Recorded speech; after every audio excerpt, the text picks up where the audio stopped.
এই জিলহজ মাসের প্রথম 10 দিন সম্পর্কে আল্লাহ পাক সূরা ফজরের মধ্যে শপথ করেছেন, ওয়াল ফাজরি, ফজরের কসম, ওয়া লায়ালিন আশর, এবং এই 10 রাতের কসম। এই 10 রাত বলতে এখানে জিলহজ মাসের এই 10 দিন এবং 10 রাতকে বোঝানো হয়।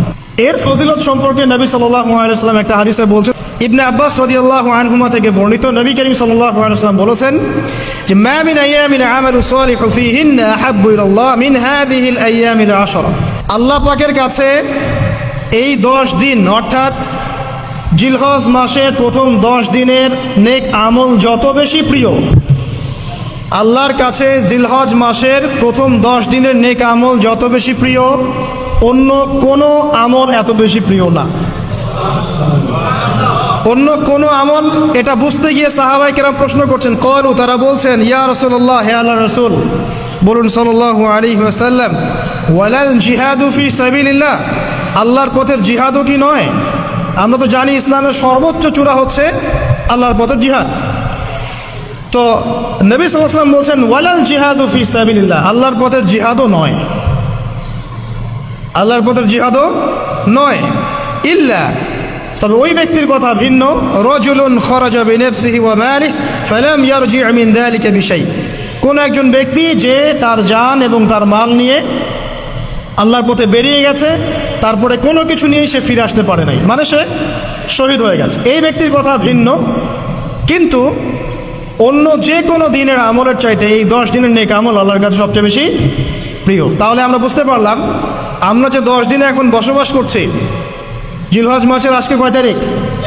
1 তারিখ। এই যে আল্লাহ পাক নিয়ামতের সাথে আমাদেরকে বাঁচিয়ে রেখেছেন, এই 10 দিন আমল করার সুযোগ দিয়েছেন, এই কৃতজ্ঞতা স্বীকার করে আমরা কিন্তু শেষ করতে পারবো না।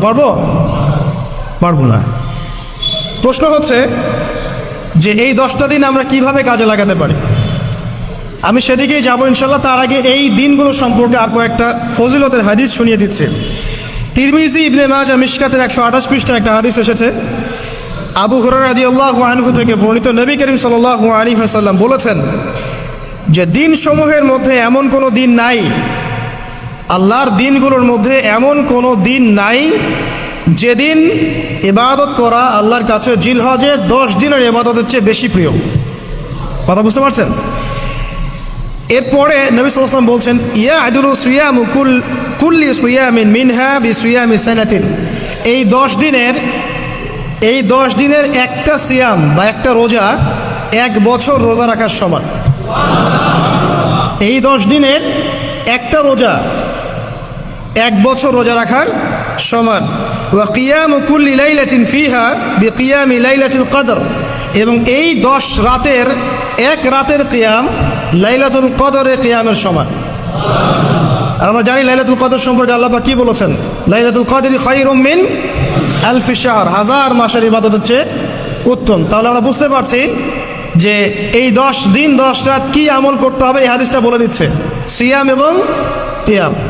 10টা সিয়াম না পড়েন, অ্যাটলিস্ট 3টা সিয়াম পড়া যাবে ইনশাআল্লাহ। পড়া যাবে না? একটা সোমবার পাবো সামনে আমরা, ওটা রাখা যাবে ইনশাআল্লাহ। একটা বৃহস্পতিবার পাবেন, সেটাও রাখা যাবে ইনশাআল্লাহ। আর আরাফার সিয়াম পাবেন ইনশাআল্লাহ। আরাফার সিয়াম রাখলে আগের 1 বছর, পরের 1 বছর, 2 বছরের গুনাহ মাফ হয়ে যাবে ইনশাআল্লাহ আযজা ওয়া জাল। আর কিয়াম সম্পর্কে আমি সামনে বলছি ইনশাআল্লাহ তাআলা। এরপরে বাইহাকির একটা বর্ণনা আছে যে জিলহজ মাসের প্রথম দশকের রাতে,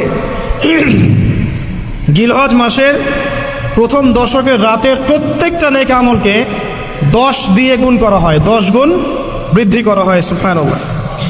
আরও আছে বাইহাকি এবং ইসবাহানির বিশুদ্ধ সনদে হযরত আনাস বিন মালিক রাদিয়াল্লাহু আনহু থেকে বর্ণিত আছে, জিলহজ মাসের প্রথম দশকের প্রতিদিন 1000 দিনের সমান, মানে প্রতিদিনের আমল 1000 দিন আমলের সমান, এবং আরাফার দিনের মর্যাদা 10,000 দিনের সমান। আরাফার দিন যে ব্যক্তি ইবাদত করবে ইনশাআল্লাহ তাআলা, সে 10,000 দিন ইবাদতের নেকি পাবে ইনশাআল্লাহ আযজা ওয়া জাল। তো প্রথম কি করতে হবে সেটা এই হাদিস থেকে বোঝা যাচ্ছে। হাদিসটা কি? উম্মে সালামা রাদিয়াল্লাহু আনহা থেকে বর্ণিত, নবী সাল্লাল্লাহু আলাইহি ওয়াসাল্লাম বলছেন যে জিলহজ মাসের চাঁদ যে ব্যক্তি দেখবে, সে যেন তার নখ এবং তার চুল এগুলো যেন আর না কাটে। চাঁদ দেখে ফেলেছেন, কুরবানি করা পর্যন্ত এখন চুল আর নখ যেন সে না কাটে। যদি না কাটেন তাহলে কি হবে? আপনি একটা পূর্ণাঙ্গ কোরবানির নেকি পাবেন ইনশাআল্লাহ। আর একটা কোরবানির নেকি কি জানেন? কোরবানির পশুর গায়ে যতগুলো লোমকূপ আছে ততগুলো নেকি আপনার আমল নামায় যুক্ত হবে ইনশাআল্লাহ আযজা ওয়া জাল্লা। এগুলো হাদিস। এখন আমরা প্র্যাকটিক্যাল কিছু কথায় আসি যে কিভাবে আমরা এই 10টা দিনকে কাজে লাগাতে পারি। আমি সবার আগে দোয়া করছি আল্লাহ পাক যেন আমাকে সবার আগে এর উপর আমল করা তৌফিক দান করেন, আমার পরিবারকে তৌফিক দান করেন, এবং অতঃপর আপনাদের সবাইকে যেন আল্লাহ পাক এই তৌফিক দান করেন, আমিন।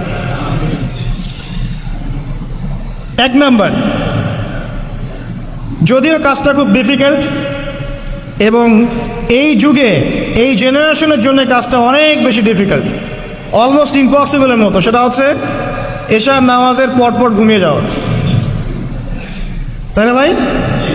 এই কাজটা এখন কোয়াইট ইম্পসিবল, এশার নামাজের পরপর ঘুমিয়ে যাওয়া। কিন্তু চেষ্টা করতে হবে, আল্লাহ তৌফিক দান করুক, 10টা-11টার মধ্যেই যেন আমরা ঘুমিয়ে পড়তে পারি। আল্লাহ পাক তৌফিক দান করুন।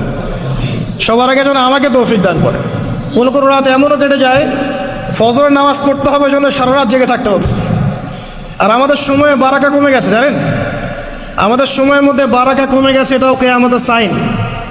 নবী সাল্লাল্লাহু আলাইহি ওয়াসাল্লাম বলেছিলেন কিয়ামতের আগে আগে একটা বছর একটা মাসের মতো চলে যাবে, একটা মাস একটা সপ্তাহের মতো যাবে, একটা সপ্তাহ একটা দিনের মতো চলে যাবে, একটা দিন একটা ঘন্টার মতো চলে যাবে। তাই হচ্ছে না এখন? এই 7 দিন আগে আমরা জুমা পড়লাম, দেখেন 7 দিন। এই যে গত কয়দিন আগেই আপনি কুরবানির পশু জবাই করলেন, আবার কুরবানির ঈদ আপনার সামনে। সময় খুব দ্রুত চলে যাচ্ছে, আমরা বুঝতে পারছি না। কারণ হচ্ছে, একটা কারণ আমি ফাইন্ড আউট করেছি, এটা হচ্ছে আমরা এখন ফজরের সালাতটাকে জামায়াতে গুরুত্ব দিচ্ছি না, এবং ফজরের নামাজের পর থেকে আমরা জেগে থাকছি না। অনেকেই, বেশিরভাগই যারা থাকছে আলহামদুলিল্লাহ। এই কারণে ওই যে বরকতময় সময়টা সকালে, এটা আমরা পাচ্ছি না। এই কারণে দিনটা আমাদের ছোট হয়ে আসছে, দিনে কাজগুলো আমরা শেষ করতে পারছি না, রাত জাগতে হচ্ছে, আর রাত জাগলে তো ফজরে ওঠা সম্ভব হচ্ছে না। সো এই সমস্যাটা হচ্ছে ফজর কেন্দ্রিক, ফজরটাকে গুরুত্ব দিতে হবে সবচেয়ে বেশি। আল্লাহ পাক আমাকে তৌফিক দেখ, আপনাদের সবাইকে তৌফিক দান করুন। এই 10টা দিন আমরা প্র্যাকটিস করবো ইনশাআল্লাহ। রমাদান মাসে আমরা যেমন প্র্যাকটিস করেছিলাম 1 মাস আল্লাহর আনুগত্যের, এই 10টা দিন উৎসবের উৎসাহ নিয়ে আমরা আবার প্র্যাকটিস করবো ইনশাআল্লাহু আযজা ওয়া জাল। আর এই বিষয়গুলো বেশি বেশি প্রচার করবেন অনলাইনে, কারণ আমাদের জাতিটা, আমি জানি না সৌভাগ্য না দুর্ভাগ্য, আমরা খুব ইস্যু পাগল যাতে ইস্যু একটা ধরিয়ে দিবেন, এটা নিয়ে আসতে থাকবেন, যে কোনো ইস্যু। নবী সাল্লাল্লাহু আলাইহি ওয়াসাল্লামকে অবমাননা করা হয়েছিল, এখন কয়জনের মনে আছে? মনে আছে কয়জনের? তারপরে ইস্যু চলে আসলো বন্যা, এখন কয়জনের মনে আছে যে বন্যা হয়েছিল? এখন আছে সেতু, এটা নিয়ে সবাই কথাবার্তা বলছে। এরপরে দেখবেন আরেকটা নতুন ইস্যু, সেতুর কথা মানুষ বলে যাবে। আমরা কেন জানি সাইকোলজিক্যালি এমন হয়ে গেছে যে ইস্যু একটা ধরিয়ে দিলেই 5 দিন 7 দিন 10 দিন কথা বলতে থাকি, আবার ইস্যুও শেষ, কথা বলাও শেষ, মানুষ ভুলে যায়। তো এই কারণে মনে করিয়ে দেওয়ার স্বার্থে জিলহজের 10 দিনের ফজিলত আমাদের সবাইকে মনে করিয়ে দেওয়া লাগবে, ঠিক আছে? অনলাইন অফলাইনে সবাই প্রচার করবেন। এই 10 দিন নেক আমলের জন্য একটা উৎসবের উপহার আল্লাহর পক্ষ থেকে। এই 10টা দিন যেন আমরা আল্লাহর পক্ষ থেকে এই উপহারকে কাজে লাগাই, বেশি বেশি নেক আমল করি, পরকালতে গুছিয়ে নেই। পারবো না ইনশাআল্লাহ? ইনশাআল্লাহ। প্রথম কাজ, আর্লি ঘুমিয়ে যাওয়ার চেষ্টা করা। 2 নাম্বার, ফজরের নামাজের মিনিমাম আধা ঘন্টা আগে ঘুম থেকে ওঠার চেষ্টা করা। ফজরের নামাজ কয়টা আপনাদের এখানে? 4:30টায়। 4টা বা 4:45টায় ওঠার চেষ্টা করতে হবে। আল্লাহ পাক তৌফিক দান করুন। ওযু ইস্তেনজা করার পরে মিনিমাম 2 থেকে 4 রাকাত নফল নামাজ পড়বে, মিনিমাম 2 থেকে 4 রাকাত নফল নামাজ পড়বে। আমরা জানি যে আমরা নবী সাল্লাল্লাহু আলাইহি ওয়াসাল্লামের মতো তাহাজ্জুদ করতে পারবো না, পারবেন? তার 2 রাকাত নামাজে তিনি প্রায় 4 পারা কোরআন তেলাওয়াত করেছেন। 2 রাকাত নামাজে 4 থেকে 4.5 পারা কোরআন তেলাওয়াত করেছেন। আমরা কি পারবো? আমরা পারবো না। মিনিমাম 2 রাকাত নামাজ বা 4 রাকাত নামাজ তো পড়তে পারি। এবং ওই সময়টা হচ্ছে দোয়া কবুলের সময়। আল্লাহ পাক প্রথম আসমানে নেমে আসেন। আল্লাহ পাক কীভাবে নেমে আসেন এটা আল্লাহ পাকের ব্যাপার, এটা নিয়ে আমাদের মাথা ব্যথা ঘামানোর দরকার নাই। আল্লাহ নেমে এসে আহ্বান করতে থাকেন, কারো কি কোনো চাওয়া আছে আমার কাছে? আমি সেই চাওয়া পূরণ করে দিব। কেউ কি অসুস্থ আছো? আমাকে ডাকলে আমি শেফা দিয়ে দিব। কেউ কি আমার কাছে ক্ষমা চাইবে? আমি ক্ষমা করে দেব। কেউ কি আমাকে ডাকবে? আমি তার ডাকে সাড়া দেব। এভাবে ফজর পর্যন্ত আল্লাহ পাক আহ্বান করতে থাকেন, কিন্তু আমরা আসলে ঘুমিয়ে থাকি। আল্লাহ পাক আমাদেরকে মাফ করে দিন এবং এই নেক সময়গুলোকে কাজে লাগানোর তৌফিক আল্লাহ পাক দান করুন, আমিন।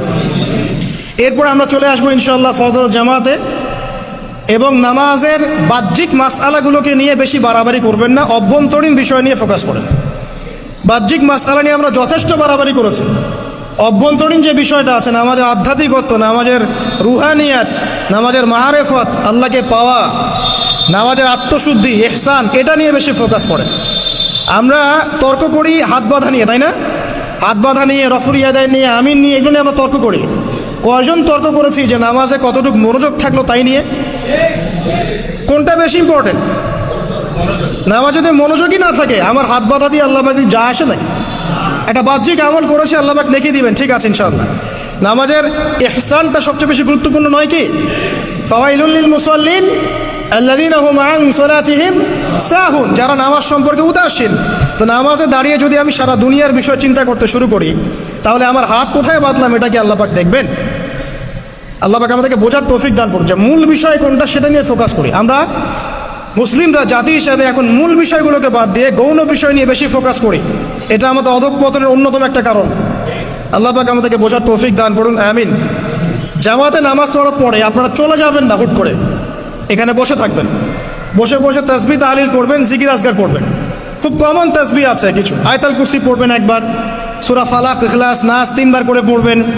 তারপরে আল্লাহুম্মা আনতাস সালাম ওয়া মিনকাস সালাম তাবারাকতা ইয়া যাল জালালি ওয়াল ইকরাম পড়বেন। আল্লাহুম্মা আইন্নি আলা যিকরিক ওয়া শুকরিকা ওয়া হুসনি ইবাদাতিক পড়বেন। আল্লাহুম্মা ইন্না নাসআলুকা ইলমান নাফিআন ওয়া আমালান মুতাকাব্বালান ওয়া রিজকান তাইয়্যিবা, এটা পড়বেন। দরুদ শরীফ পড়বেন 10 বার।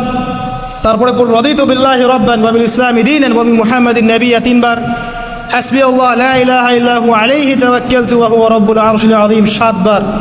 সুবহানাল্লাহি ওয়া বিহামদিহি আদাদা খালকিহি ওয়া রিদা নাফসিহি ওয়া জিনাতা আরশিহি ওয়া মিদাদা কালিমাতিহি 3 বার। তারপরে আর অনেক আছে, বলতে গেলে আসলে সময় শেষ হয়ে যাবে।